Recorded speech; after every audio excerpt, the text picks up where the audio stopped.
Kinakalbo ang kabundukan. Dinudurog ang mga adobe at kaskaho. Naubos na ang punong kahoy. Wala nang humihigop ng tubig galing sa mga pagbagyo at pag-ulan. Marami nang sinalantang kabuhayan. Nalubog na ang kapatagan. Marami na rin ang nagbuwis ng buhay. Papayag ka ba na tanggapin na new normal ang mga pangyayaring ito sa ating bansa? Pero kitang-kita naman ang pang-aabuso sa kalikasan. Ano ang masasabi mo, kapatid? Mga kapatid, magandang hapon po sa inyong lahat. Ito pong crosswind ni Ka Chris ay kukunin na ngayon kasi gusto niyang magamit dito sa bagyong parating na si Crosa. Ayan po, tignan niyo po. Oh. Ang ganda-ganda ng tindig. Simpleng-simple lang po ang pagkakagawa nito. 4-inch body lift. Pero kahit paano, yung tindig niya, pwedeng-pwede na po ito sa mga gatuhod na baha. Ayan, tignan niyo. Hindi pa aabot sa flooring. Kaya po, kung meron kayong mga ganitong sasakyan, mga kapatid, i-consider nyo rin na ilip natin dahil sabi nga ni Pangulong Marcos, ito na yung new normal. No? Talagang pagka may ulan na dumating or bagyo na dumating, hindi po ordinaryo yung baha na inyong masasagupa. Talagang mataas. Ngayon, itong mga ganitong sasakyan, hindi ito nakakatakot na ilusong sa baha dahil wala itong computer box.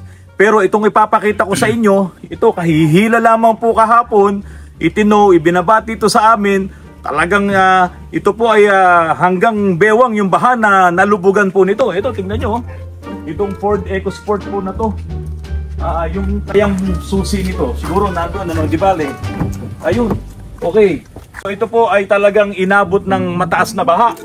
Yung engine po nito, halos umibabaw doon. So ngayon, mga kapatid, doon sa ilalim ng driver seat po nito, merong computer box doon. Kung halimbawa, na nabaha kayo, natanggal nyo naman yung baterya. Huwag nyo ikakabit yan nang hindi nyo pa nakukuha yung computer box dun sa ilalim nun. Dahil napakamahal po ng computer box na yun. Kapag ka inilagay nyo ang baterya, ipinower on nyo na yan, talagang masisira po yung computer box na yun. At maging yung computer box sa engine nito, mga kapatid, ay dapat ay matanggal nyo. Okay, ito mga kapatid, pakita ko sa inyo ha. Kung halimbawa mababaha kayo, tanggalin nyo muna yung terminal ng baterya.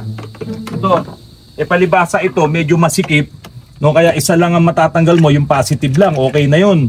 Tapos, bunutin mo na rin itong mga socket nitong computer box. Kasi nakatakip yan ganyan. Ito po, talagang sobrang taas din po ng inabot ng baha nito. Hanggang dito po yan, bahang-baha po yan. Kaya ito, hindi na namin ito pinagana pa, hindi ko na ikinabit yung baterya. Ngayon, kailangan siyang itulak. Doon naman sa cambio niya, aalisin nyo lang yung cover nun para masundot nyo yung kulay pula na shift lock. Pagka nasundot nyo na yung kulay pula na shift lock at naitulak nyo ng konti, mailalagay nyo na sa neutral para mahila nyo na. Okay? Ganun po mga kapatid para maingatan nyo inyong mga sasakyan at mabawasan ng konti yung inyong gastos. Dahil kapag ganitong talagang lumumog na po yan, naku, ang dami talagang magiging problema.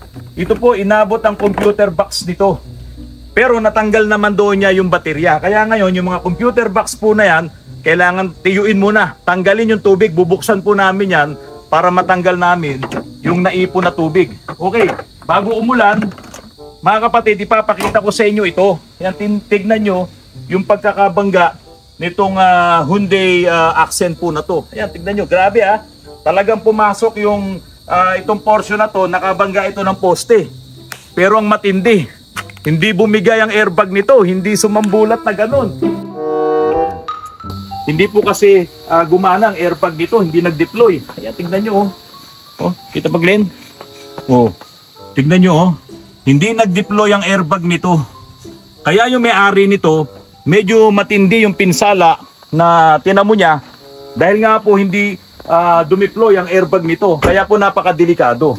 Yung inaasahan mo na modelong sasakyan na kapag ka ikaw ay na-aksidente, gagana yung airbag, hindi po nangyari. Ganon din yung nangyari doon sa isang kaibigan ko na naka-Suzuki, hindi rin po nag-deploy ang airbag nun. Kaya po, ang sinasabi natin, mag-iingat po kayo. Kahit sabihin mong bago yung mga sasakyan na ito, hindi sa lahat ng panahon, yung mga safety features po niyan ay gumagana.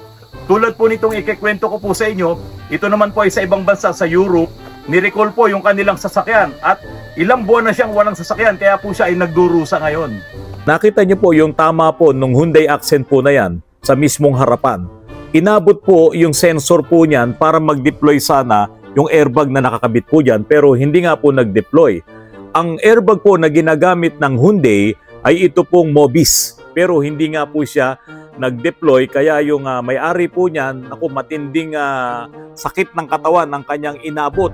Kahit pa siya ay naka-seatbelt, medyo grabe yung tama ng kanyang dibdib at yung tama ng kanyang ulo doon sa windshield.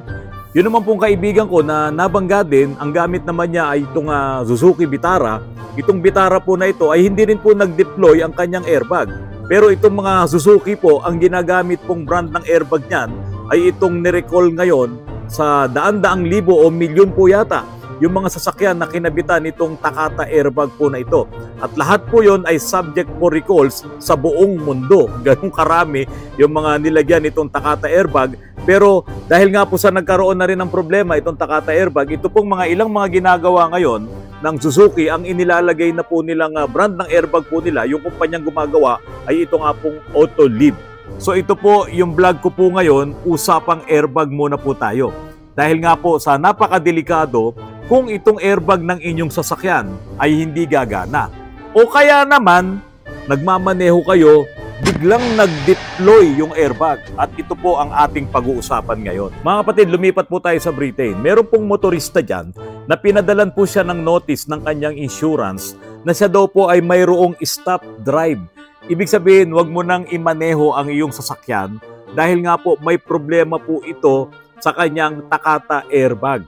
Ngayon, ito pong sasakyan po na ito ay Citroen ng Stellantis, ang kanyang mother company.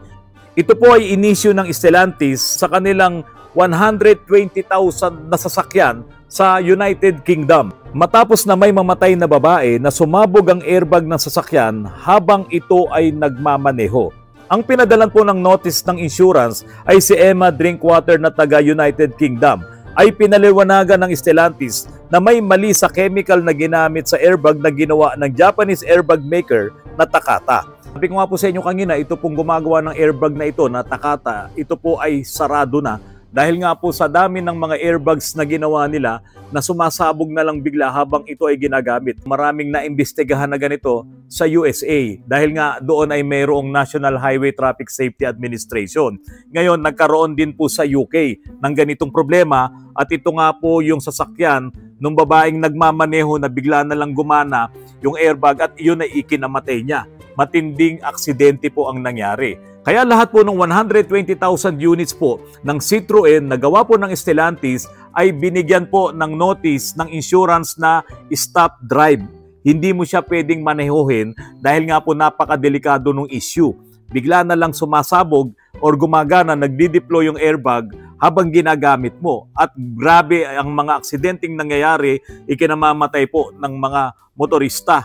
Baliktad dito sa Pilipinas. Yung unang ipinakita ko po sa inyo na Hyundai Accent, hindi po nag-deploy ang airbag. Kaya grabe rin yung pinsalang tinamo ng driver. Maging yung kaibigan ko na nagmamaneho siya, na-aksidente siya, nabangga rin siya sa poste. Ngayon, hindi rin nag-deploy yung airbag at malaking pinsala rin ang natamo po ni Ka Jun. Pero balikan natin itong nangyari kay Emma Drinkwater. Siya po ay binadalan nga po ng notice na stop drive na yung sasakyan niya. Kaso masyadong malayo yung lugar niya doon sa kasa po ng Stellantis. Kaya kailangan niya ngayon magbayad ng 1,000 pounds. Sa pera po natin ay aabot po ng 77,000 pesos. At iyon ay sagot niya. Para lamang palitan yung airbag na nakakabit doon sa kanyang Citroen na sasakyan. Humaba ng humaba yung panahon dahil hindi pa napapalitan. Kaya nagreklamo na ngayon ng husto itong si Emma Drinkwaters dito po sa Stellantis. Bakit nagtagal ng husto at wala po siyang magamit? Hindi naman pwedeng hindi mo sundin yung stop drive ng Stellantis ng insurance dahil kung sakaling maaksidente ka, baka hindi ka bayaran ng insurance, baka hindi ka niya sagutin. Kasi nga po, ang nagbigay po ng notice ay ang insurance. Ngayon mga kapatid, hindi lamang po sa Stellantis or diyan sa sasakyan na Citroen itong mga Takata airbag ay nakakabit. Marami po, karamihan ng mga Japanese cars ay nilagyan po nitong Takata airbag. Meron nga rin po yatang mga US made na mga sasakyan. Ngayon, ang daming mga problema nitong Takata airbags na to. Mula pa nung unang panahon, ito ang sisti ko rito. Tingnan nyo mga kapatid, maraming mga aksidente na nangyayari dito sa Pilipinas. Nababangga na lang, tapos i-report o hindi na pinalad yung driver, namatay yung driver, diba? Tapos makikita mo yung airbag nag-deploy naman pero namatay yung driver, diba? Sinong kakausapin mo kung ano ang nangyari? Ang karamihan na lumalabas diyan, pinalalabas ng insurance no, or kung sino man, nakainom, puyat, o driver's error, diba? Kasalanan ng driver, yung mga ganun ang pinalalabas. Baka mamaya, ito palang problema nitong mga aksidente na yan, ay baka itong problema ngayon, itong may-ari itong Citroen na to, ng Stellantis, na ito palang Takata airbag na ito, ay mayroong mali doon sa chemicals na ginamit. Kasi po, ang airbag po kasi ay mayroon niyang pampasabog. Kailangan sumabog yon para talagang mag-deploy siya ng malakas. Kasi wala namang hangin yan eh. Walang hangin na manggagaling doon sa makina mo para palubuhin yung balon na yon, yung airbag na yon. Merong pampasabog dyan at yun na magpapalobo doon kapag ka ikaw ay nabangga. Di ba? Ngayon, halimbawa, nagmamaneho ako. Biglang sumabog yung airbag ko, ako lang mag-isa o walang witness. Kaya pala ako na aksidente ay dahil doon sa problema ng airbag. At ito nga po yung sinasabi dito sa nakuha kong article po na ito, na yan pong Citroen ay may problema pala ang mga airbag niya na ginawa po ng Takata. Ngayon, sino-sino yung mga modelo ng sasakyan, mga brand ng sasakyan na yan pa rin po yung gamit ng mga airbags. Naku, marami po yan. I-search nyo po sa Google, i-search nyo rin or itanong nyo sa mga manufacturer ng mga sasakyan na binila nyo sa mga dealer kung ano po yung airbag na ginamit po diyan sa mga sasakyan nyo. Napakarami po ng mga aksidenteng nangyayari sa araw-araw. Maraming mga namamatay, maraming mga nababaldado. Hindi natin alam talaga kung ano ang pinagmulan ng aksidente. Ngayon, dito po sa UK, sa United Kingdom, ito pong Citroen at yung insurance company na involved dito, siya mismo ang nagpadala ng notice doon po sa nakabili ng Citroen na hindi na pwedeng i-drive yung sasakyan na yon dahil nga po may issue ang kanilang airbag. Ang natutunan natin dito at maging ako, matagal na rin po ako may sasakyan, meron na rin ilang sasakyan akong nabili na brand new, ganito po pala dapat ang mangyari dito.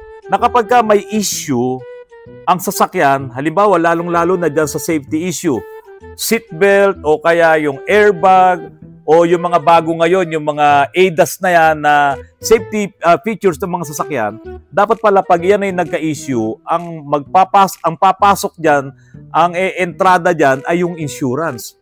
Diba? Kasi yun yung nangyari dito sa UK, sa United Kingdom, dito sa sasakyan ng Citroen. Dahil sa nagkaroon nga ng problema itong Takata airbag po na ito, so stop drive sabi ng insurance.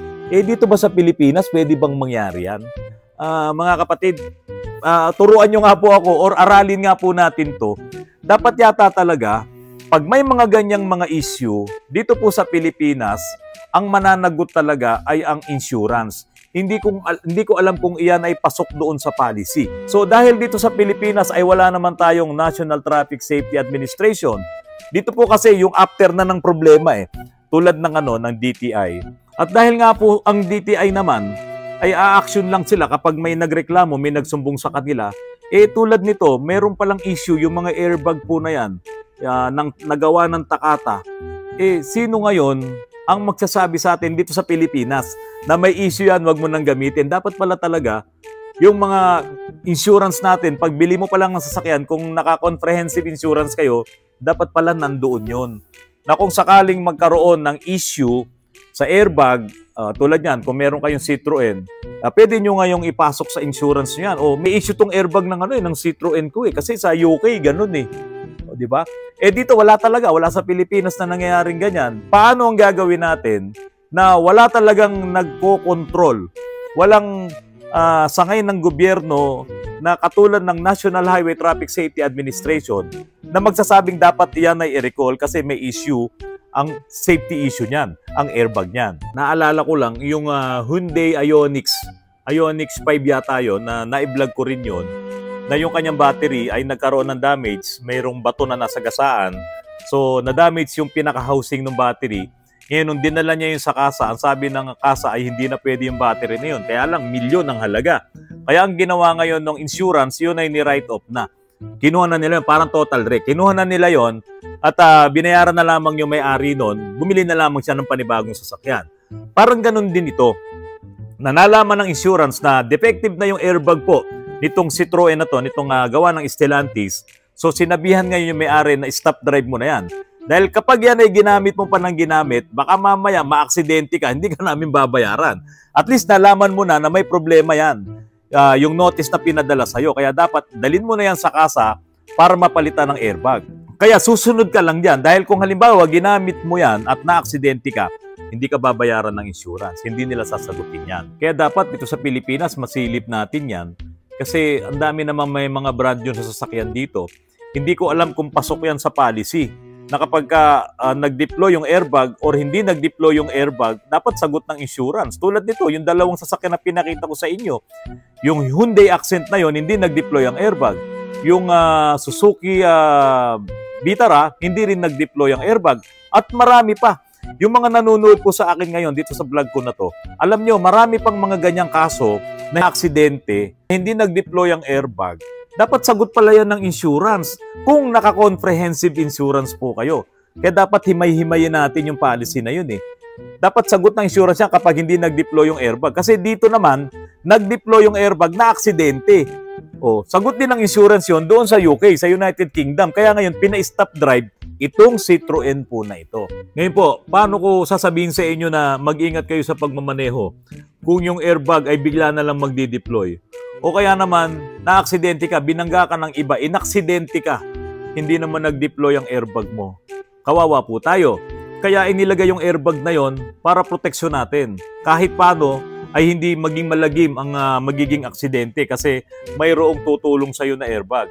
Kaso, meron din palang sitwasyon na wala ka namang problema, bumabiyahe ka, biglang magdi-deploy yung airbag at siya mismo ang aaksidente sa iyo. Siya ang kikitil sa buhay mo. Napakadelikado. Kaya dapat talaga ang insurance po ay nakatutok dito at tayo mismo. Kaya dapat talaga pagbili nyo ng sasakyan, mga kapatid, usisain nyo ang inyong comprehensive insurance. Lalo na pag bumili kayo ng bagong sasakyan, sigurado nakakompre yan. Dapat malinaw doon itong issue na to. Dahil ito po ay inilabas din mismo ng Stellantis. Kaya nga sila nag-recall ng 120,000 units ng mga Citroen dahil nga sa problema na ito. So yan po ang aking iiwan sa inyo ngayong gabi. Kung kayo ay may mga bagong sasakyan, ayusin nyo ang inyong insurance para kahit paano makover po itong problema na to. At kung yung mga sasakyan nyo na medyo luma na gumagamit ng Takata airbag, makipag-usap kayo sa dealer, baka sila ay mayroon ng mga napalitan na mga airbags para po hindi rin maging delikado sa inyo yung ginagamit nyo pong mga sasakyan. Mga kapatid, parating na po itong severe Typhoon Krosa. Pabugso-bugso yung hangin at malakas na patak ng ulan dito po sa Antipolo.